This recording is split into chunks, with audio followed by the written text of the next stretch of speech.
Cabin mate 24 hours study hall and work space mobile app download చేసుకుని ఇప్పుడే మీ cabin book చేసుకోండి.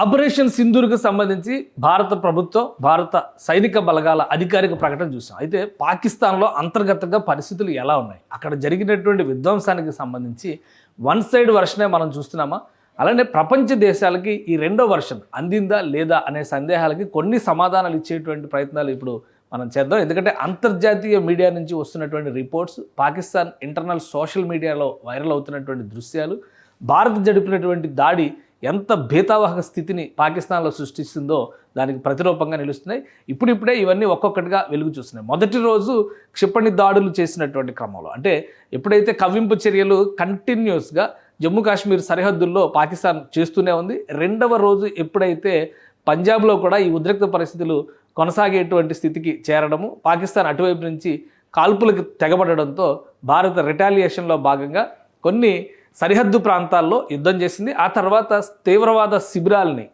టార్గెట్గా చేసుకొని క్షిపణి దాడులు నిర్వహించింది. ఈ క్షిపణి దాడులు నిర్వహించినటువంటి ప్రదేశాలకి సంబంధించిన దృశ్యాలు ఇప్పుడిప్పుడే బయటకు వస్తున్నాయి. ఆ దృశ్యాలు ఒకసారి మనం పరిశీలించేటువంటి ప్రయత్నం చేద్దాం. పాకిస్తాన్ లోపల ఇది లాహోర్ సిటీలో ఆ రోజు అటాక్ జరిగిన తర్వాత ఉన్నటువంటి స్థితిగతులు ఒక విధంగా చెప్పాలంటే సైనిక స్థావరాలకు సంబంధించి వైమానిక స్థావరాలు, సైనిక స్థావరాలు, అలానే ఫస్ట్ అటాక్స్, భారతదేశం చేసినటువంటి ఫస్ట్ అటాక్స్ కేవలం తీవ్రవాద శిక్షణ శిబిరాలు. అంతర్జాతీయ యూనివర్సిటీగా మారినటువంటి జైషే మొహమ్మద్కు సంబంధించినటువంటి బహవల్పూర్ కార్యాలయం పైన ఏకంగా 4 క్షిపణులతో దాడులు చేసినట్టుగా ఇప్పుడు లోకల్ రిపోర్ట్స్ వస్తున్నాయి. వరుసగా జరిగినటువంటి ఈ బాంబింగ్లో పూర్తిగా అక్కడ ఉన్నటువంటి వ్యవస్థలన్నీ కూడా శిథిలమైపోయినాయి. ఇదేదో గాజాలోనో మరొక చోట చూస్తున్నటువంటి దృశ్యాల్లా మనకి అనిపించవచ్చు, కానీ ఇవి మొత్తం కూడా పాకిస్తాన్లో జరిగినటువంటి సంఘటనలకు సంబంధించినటువంటి దృశ్యాలు. మొదటి విడతలో తీవ్రవాద శిబిరాలను ధ్వంసం చేసినటువంటి భారత సైన్యం రెండవ విడతలో ఎక్కడి నుంచి అయితే కవ్వింపు చర్యలకి పాకిస్తాన్ పాల్పడుతుందో వాటిపైన టార్గెట్ చేసి కొట్టడం మొదలుపెట్టింది. దాని ఫలితంగా కూడా అనేక మార్పులు జరిగినాయి అనేక ప్రాంతాల్లో. ఇవన్నీ చూస్తే కనుక ఆర్మీకి సంబంధించి, అలానే ఎయిర్ బేస్లు, పాకిస్తాన్ ఆర్మీతో పాటు వాయుసేన శిబిరాలను కూడా టార్గెట్ చేసింది భారత సైన్యం. వాయుసేనకు సంబంధించి భారీ నష్టం జరిగినట్టుగా చెప్తున్నారు. దానికి సంబంధించి ఇంటర్నేషనల్ రిపోర్ట్స్ వస్తున్నాయి. వాటిని మన తెలుగు మీడియా కూడా కోట్ చేయడం ప్రారంభించింది. సో ఈ ప్రాంతాలన్నింటిలో కూడా బేతావహ దృశ్యాలు ఒక్కసారి చూస్తే కనుక ఇక్కడ ఈ ప్రాంతంలో చూడండి, ఇక్కడ మొత్తం కొలాప్స్ అయిపోయింది పూర్తి స్థాయిలో. ఇది ఏదో గాజాలో కానీ ఇజ్రాయెల్లో జరిగినటువంటి సంఘటనలో మాత్రమే ఇలాంటి సన్నివేశాలను ఇప్పటివరకు మనం చూస్తాం. టోటల్గా శిథిలం అయిపోయినటువంటి భవంతులు మనం చూస్తున్నాం. ఇవన్నీ సామాన్య ప్రజానీకం అనుకునేటువంటి అనుమానాలు కూడా చాలామంది కలగవచ్చు, కానీ టోటల్గా తీవ్రవాద శిక్షణ శిబిరాలు, శిక్షణ కేంద్రాలుగా ఉన్నటువంటి ప్రాంతాలని ఫోకస్ చేసింది. వీటితో పాటు సైనిక శిబిరాలపైన జరిగినటువంటి దాడులు కూడా పెద్ద ఎత్తున బీభత్సాన్ని సృష్టించాయి. ఈ బీభత్సాలకు సంబంధించినటువంటి ఆధారాలు కూడా ఇప్పుడిప్పుడే బయటకు వస్తున్నాయి. కొన్ని internet protocols, internet guide lines ఫలితంగా మనం ఆ దృశ్యాలను, అంటే బాంబులు నేరుగా హిట్ చేసినటువంటి సన్నివేశాలు, వాటికి సంబంధించినటువంటి దృశ్యాలు కూడా ఇప్పుడు సోషల్ మీడియాలో వచ్చినాయి. అయితే వాటిని మన ఇంటర్నెట్ ప్రోటోకాల్స్ ప్రకారం యూట్యూబ్లో డిస్ప్లే చేయకూడదు కాబట్టి వాటిని కూడా చూపించట్లేదు. మొత్తం మీద భారత సైన్యం జరిపినటువంటి దాడుల్లో 5 వంతులు పాకిస్తాన్కి సంబంధించినటువంటి వాయుసేనకి సంబంధించిన విమానాలు, వ్యవస్థలు మొత్తం కూడా కొలాప్స్ అయినట్టుగా చెప్తున్నారు. ఒక స్క్వాడ్రన్ లీడర్తో పాటు 50 మంది వాయుసేన సిబ్బంది మరణించినట్టుగా చెప్తున్నారు. ఇక సైనిక శిబిరాలకు సంబంధించి ఇప్పటివరకు భారత్ వర్సెస్ పాకిస్తాన్ అన్నప్పుడు వార్ ఫ్రంట్ లైన్లో మాత్రమే జరిగింది. అంటే ఎక్కడైతే సరిహద్దు రేఖ ఉందో ఆ పరిసర ప్రాంతాల్లోనే యుద్ధం జరగడం, అక్కడి నుంచి గెలుచుకుంటూ భారత్ ముందుకెళ్ళడం. ఎందుకంటే 1965 వార్ గురించి మనం ఒకసారి విశ్లేషిస్తే లాహోర్ దాకా భారత సైన్యం చొచ్చుకొని వెళ్ళినటువంటి పరిస్థితి ఉంది. 1972 యుద్ధం పరిస్థితి చూస్తే అటు బంగ్లాదేశ్, అంటే అప్పుడు తూర్పు పాకిస్తాన్ ప్రాంతం మొత్తాన్ని కూడా స్వాధీనపరుచుకున్నటువంటి చరిత్ర భారత సైన్యానికి ఉంది. కానీ ఈసారి పాకిస్తాన్ లోపలికి చొరబడి కొట్టింది. అంటే ఫిజికల్గా చొరబడ్డం కాదు, కేవలం క్షిపణుల రూపంలో మాత్రమే టార్గెట్స్ చేసి కొట్టింది. ఈ నేపథ్యంలోనే పెద్ద ఎత్తున నష్టం జరిగింది. ఈవెన్ పాకిస్తాన్ సైన్యానికి సంబంధించి కూడా 40% ప్రాణ నష్టం జరిగి ఉండొచ్చు అనేటువంటి ఒక అంచనా ఉంది. దీనికి సంబంధించినటువంటి నివేదికలు అన్నింటినీ కూడా భారతదేశం రెడీ చేసింది. ఈ రెడీ చేసిన నివేదికల్ని అంతర్జాతీయ సంస్థలతో పంచుకుంటుంది. కొన్ని చోట్ల ఇలాంటి దృశ్యాలు కూడా ఉన్నాయి. బాంబు పేలుళ్ళు జరిగినాయి, క్షిపణులు వేసినటువంటి సందర్భంలో జరిగినటువంటి. సో మొత్తంగా నేషనల్ లెవెల్లో వచ్చినటువంటి మీడియా రిపోర్ట్స్లో ఏం చెప్పారో ఒకసారి అది కూడా చూద్దాం మనం. భారత సైనిక స్థావరాలు, పౌర నివాసాలను పాక్ సైన్యం లక్ష్యంగా చేసుకోవడంతో ప్రతి దాడిలో ఇవి దెబ్బతిన్నాయి. ఇందుకోసం భారత ఆత్మాహుతి డ్రోన్లు, క్షిపణుల్ని పాక్ ఆయుధగారాలు F-16, JF-17 వంటి విమానాలు దాచిన సర్గోదా, బొలారి ఎయిర్పోర్ట్లతో పాటు పాక్ ఆర్మీ హెడ్ క్వార్టర్స్ ఉన్న చక్లాలలోని నూర్ఖాన్ ఎయిర్ బేస్ పెద్ద ఎత్తున దెబ్బతింది. 2 ఎయిర్ బేస్లు పాకిస్తాన్కి సంబంధించి తీవ్రమైనటువంటి నష్టాన్ని, అపారమైన నష్టాన్ని చవిచూసాయి. అందులో నూర్ఖాన్ ఎయిర్ బేస్ ఒకటి, ఇంకొకటి రహీమ్ యార్ ఖాన్ ఎయిర్ బేస్, అది కూడా తీవ్ర స్థాయిలో నష్టపోయింది. పూర్తిగా కేవలం రన్వే డ్యామేజ్ అవడం కాదు, స్టోరేజ్ ఆయుధాగారాలు పెట్టినటువంటి ప్రాంతాలన్నీ కూడా అక్కడ దెబ్బతిన్నట్టుగా సమాచారం వస్తుంది.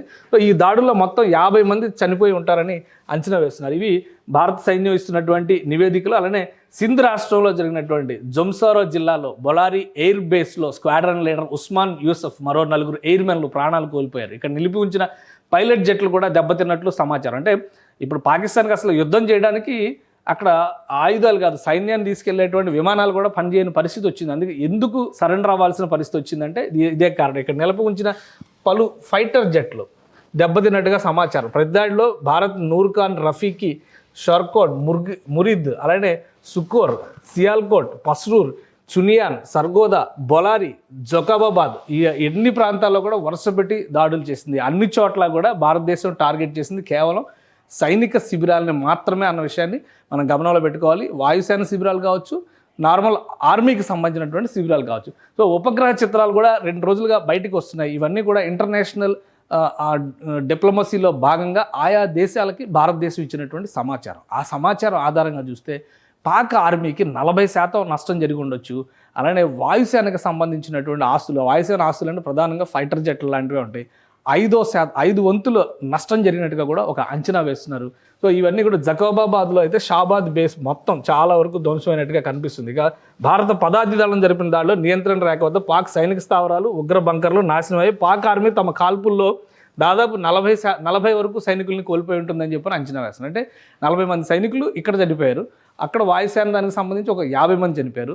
భారతదేశం చేసినటువంటి అటాక్స్ అన్నీ కూడా కేవలం సైనిక వాయుసేన శిబిరాలకు సంబంధించినటువంటి ప్రాంతాలపైనే చేసింది అన్న విషయాన్ని మనం గమనంలో పెట్టుకోవాలి. సో ఇంత భారీ నష్టం జరిగింది కాబట్టి తప్పనిసరి పరిస్థితులు ఇప్పుడు పాకిస్తాన్కి ఏర్పడ్డాయి. ఆ క్రమంలోనే కాల్పుల విరమణ దిశగా అడుగులు వేసింది. ఇక ఈ దాడుల్లో నూర్ఖాన్ ఎయిర్ బేస్ కావచ్చు, అలానే రహీమ్ యార్ ఖాన్ ఎయిర్ బేస్ కావచ్చు, ఈ దగ్గరలో ఉన్న సర్గోదా ప్రాంతంలో అంతా కూడా అణు స్థావరాలు ఉన్నాయి, పాకిస్తాన్కి సంబంధించినటువంటి అణు స్థావరాలు ఉన్నాయి. ఈ దాడుల ఫలితమే అక్కడ అణు రేడియేషన్ ఏర్పడడానికి ప్రధానమైనటువంటి కారణం అవుతుందనేటువంటి అంచనాలు ఉన్నాయి. సో అది అధికారికంగా ఎవరూ ధృవీకరించకపోయినప్పటికీ కూడా తాజాగా వస్తున్నటువంటి దృశ్యాలు, ఇప్పుడు వెలుగు చూస్తున్నటువంటి ఈ దృశ్యాల ద్వారా భారత్ జరిపినటువంటి దాడుల్లో జరిగిన నష్టాన్ని అంచనా వేయచ్చు. ఇలాంటి దాడులు సహజంగా మనం ఇజ్రాయెల్, గాజాలో చూస్తాము. ఎందుకంటే అక్కడ ఇజ్రాయెల్కి బలమైనటువంటి సైనిక శక్తి ఉంది. పాలస్తీనాకి సంబంధించి ఆర్గనైజ్డ్ సిస్టమేటిక్ మిలిటరీ ఫోర్సెస్ లేవు. కేవలం తీవ్రవాద మోకల తరహాలో జరిగేటువంటి దాడులు తప్పితే అక్కడ ఒక సిస్టమేటిక్ పద్ధతులు అనేవి లేవు.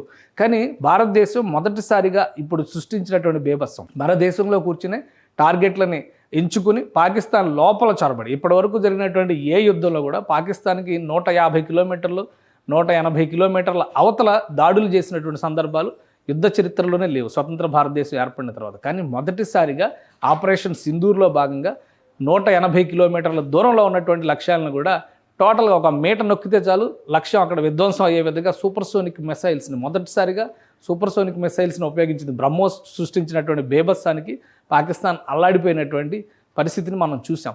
ఇంకా దేశీయంగా అద్భుతమైనటువంటి వ్యవస్థలు ఇంకా ఉన్నాయి. అగ్ని సిరీస్ కానీ, పృథ్వీ లాంటివి కానీ, నాగాస్త్ర కానీ, వీటినేటిని కూడా భారతదేశం ఇంకా ప్రయోగించలేదు. ఉన్న వాటిలోనే డిఫెన్స్ సిస్టమ్ని బలంగా ఉపయోగించింది. ఆకాష్ లాంటి వ్యవస్థల్ని, S-400 లాంటి వ్యవస్థని డిఫెన్స్ సిస్టంలో ఉపయోగించింది. లక్ష్యాలను ఛేదించే క్రమంలో బ్రహ్మోస్ని, ఇతర క్షిపణుల్ని అంటే విదేశాల నుంచి తీసుకొచ్చినటువంటి బరాక్ లాంటి మిసైల్స్ని కానీ వాటిని ఉపయోగించింది. కానీ వాటి సామర్థ్యం మీడియం రేంజ్ కంటే దిగువ స్థాయికి ఉన్నాయి. ఫుల్ రేంజ్ వెపన్స్ని కనుక భారతదేశం ఉపయోగిస్తే మేడ్ ఇన్ ఇండియా పవర్ అద్భుతంగా ప్రపంచం మొత్తం షాక్ అయ్యే విధంగా ఉంటుందనేటువంటి అంచనాలు అయితే రక్షణ రంగ నిపుణులు చెబుతున్నారు. సో మొత్తం మీద ఇప్పటివరకు జరిగినటువంటి ఆపరేషన్ సింధూర్ కేవలం 3 రోజుల యుద్ధమైనా కానీ పాకిస్తాన్కి తీవ్రమైనటువంటి విషాదాన్ని మిగిల్చింది. తీవ్రమైనటువంటి నష్టాన్ని చూడాల్సిన పరిస్థితి పాకిస్తాన్ రక్షణ శాఖకి కనిపిస్తుంది. సో ఈ అణు రేడియేషన్ అనేటువంటి సమస్య నుంచి కనుక బయటపడగలిగితే అప్పుడు పాకిస్తాన్ తేరుకోవడానికి అవకాశం ఉంటుంది. సో పాకిస్తాన్లో జరిగినటువంటి నష్టానికి సంబంధించి భారత రక్షణ దళాలకు కూడా స్పష్టమైనటువంటి అవగాహన ఉంది. ఆ నివేదికలను ప్రభుత్వంతో పంచుకున్నారు కాబట్టి ప్రభుత్వం కాల్పుల విరమణకి అంగీకరించి ఉండొచ్చు అనేటువంటి అంచనాలు వినిపిస్తున్నాయి.